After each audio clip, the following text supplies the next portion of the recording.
இன்றே டவுன்லோட் செய்து உங்கள் ஃபேவரட் ஷோக்களை என்ஜாய் பண்ணுங்க. சார் ப்ளீஸ் சார், அவர் அந்த மாதிரி ஆளே இல்ல சார், என்ன நம்புங்க சார் ப்ளீஸ் சார். சரி 1 hour டைம், அதுக்கு மேல வெயிட் பண்ண மாட்டோம். சரிங்க சார். போங்க.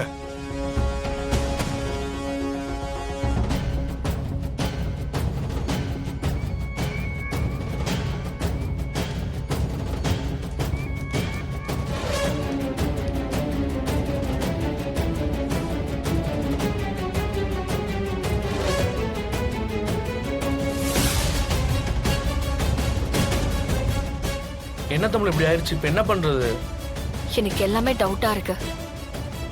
எப்படி பாசிட்டிவ்னு வரும்? ஒருவேளை ஹாஸ்பிட்டல் எதுவும் குளறுபடி பண்ணிருப்பாங்களோ? ஆனா ஒண்ணு மட்டும் தெளிவா தெரியுது தமிழ், அத்தானை சுத்தி பெரிய சதியே நடந்துட்டு இருக்கு. ஜனாமாக்கு மட்டும் தெரிஞ்சா நொறுங்கி போயிருவாங்க. அவங்களுக்கு இந்த விஷயம் தெரிஞ்சு வரதுக்கு முன்னாடியே மொத்த பிரச்சனையும் நம்ம சால்வ் பண்ணோம்.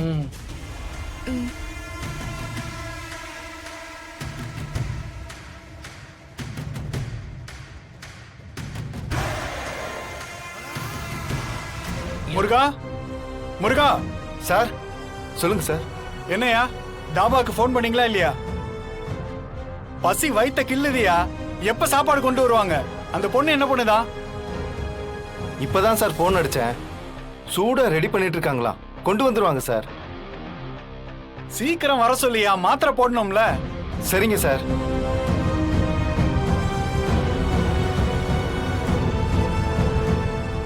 நீங்க இங்கேயே இருங்க, நான் வந்துடுறேன்.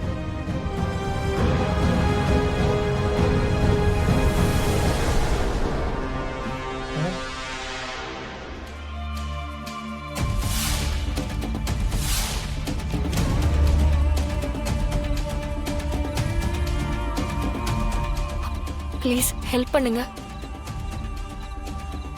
தப்பே பண்ணாத ஒருத்தர் குற்றவாளியா உள்ள உட்கார்ந்துட்டு இருக்காரு. உங்களால மட்டும்தான் எனக்கு ஹெல்ப் பண்ண முடியும்.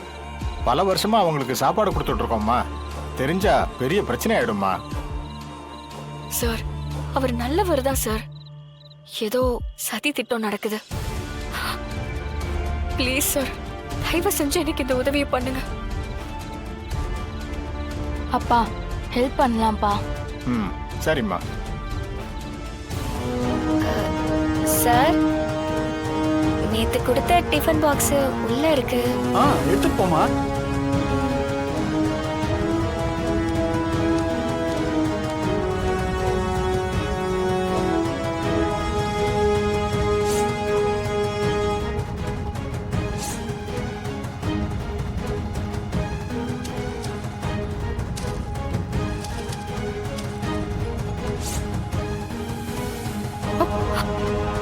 கிலோல 300 கிராம் குறைஞ்சிருக்கு.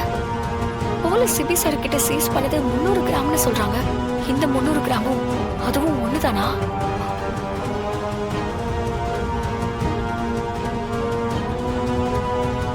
யாருமா அது?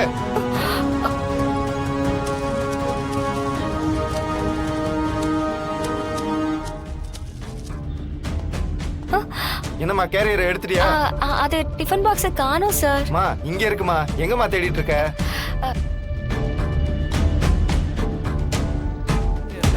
நல்ல க்ளூ கிடைச்சிருக்கு.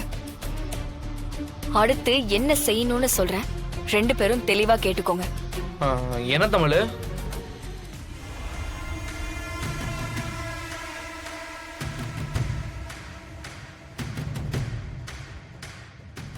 எந்த டவுட்டும் வரக்கூடாது.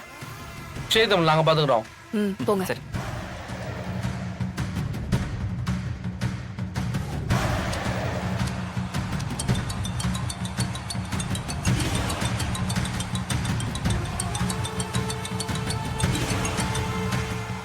என்ன சார் ஹாப்பியா? பெரிய ஆள் சார் நீங்க. பேசின அமௌண்ட்டை பேசின நேரத்துக்கு கரெக்டா கொடுத்துட்டீங்க. என்ன பண விஷயத்துல நான் ரொம்ப கரெக்டா இருப்பேன் சார். எனக்கு பெரிய உதவி பண்ணிருக்கீங்க சார். இருக்கட்டும் சார், இந்த மாதிரி நம்ம 2 பேரும் சேர்ந்து செய்யறதுக்கு இன்னும் நிறைய இருக்குது. அந்த சிபி வெளியே வரமாட்டான்ல? வாய்ப்பே இல்ல சார். நீங்க நினைச்ச மாதிரி அந்த ஜனகம்பாலோட மொத்த இமேஜும் இந்த ஒரு கேஸ்ல காலியாக போகுது. ஆ அவங்க என்ன பண்ணாலும் இந்த கேஸ்ல இருந்து தப்பிக்கவே முடியாது. ஜாமீன் கிடைக்கிறது கூட கஷ்டம் சார். ஆ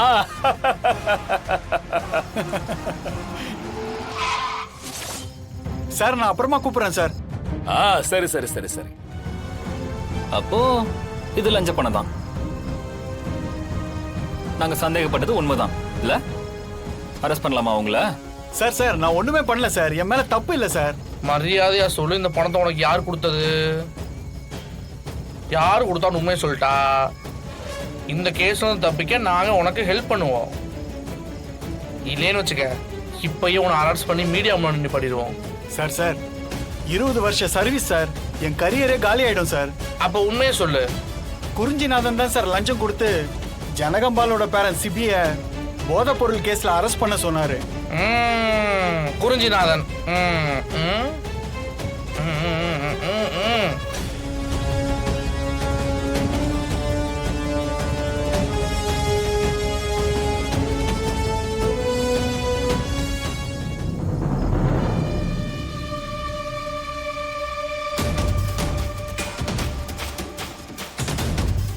இந்த கேஸை உடைக்கிறதுக்கு தமிழ் சிஸ்டர் எவ்வளவு கஷ்டப்பட்டுச்சுன்னு தெரியுமா? சேது, நீங்க கொஞ்சம் அமைதியா இருங்க. இல்ல சிஸ்டர், டேய் இவங்களுக்குலாம் சொன்னதான் புரியும். என்னமோ உங்களை பெரிய வில்லி மாதிரி அனுப்பிச்சிட்டு இருக்காங்கல்ல. இவங்களுக்கு உங்க மனசு புரிய வேணாமா? சேது ப்ளீஸ் விடுங்க.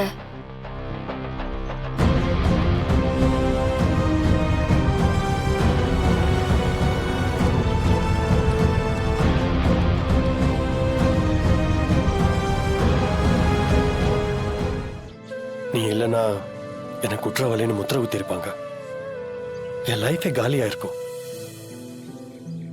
ஜானு இது வரைக்கும் சம்பாதிச்ச பேரு புகழ் எல்லாத்துக்குமே பெரிய கலங்கம் வந்திருக்கும். ஜானுவால இதை தாங்கியிருக்கவே முடியாது. அவங்க இடத்துல நீ இருந்து என்ன சேவ் பண்ணியிருக்க. இந்த உதவிய நான் என்னைக்குமே மறக்க மாட்டேன் தமிழ். ரொம்ப தேங்க்ஸ் தமிழ். நான் உங்க நன்றியை எதிர்பார்த்தோன்னு உங்ககிட்ட நல்ல பேர் எடுக்கிறதுக்கும் நான் இதை செய்யல. ஜனாமா பேரை காப்பாத்தணுங்கிறதுக்காக தான் நான் இதை செஞ்சேன். மத்தபடி இதுல எந்த உள்ள அர்த்தமும் இல்ல. நீங்க வேற எதுவும் தப்பா யோசிக்க வேண்டாம்.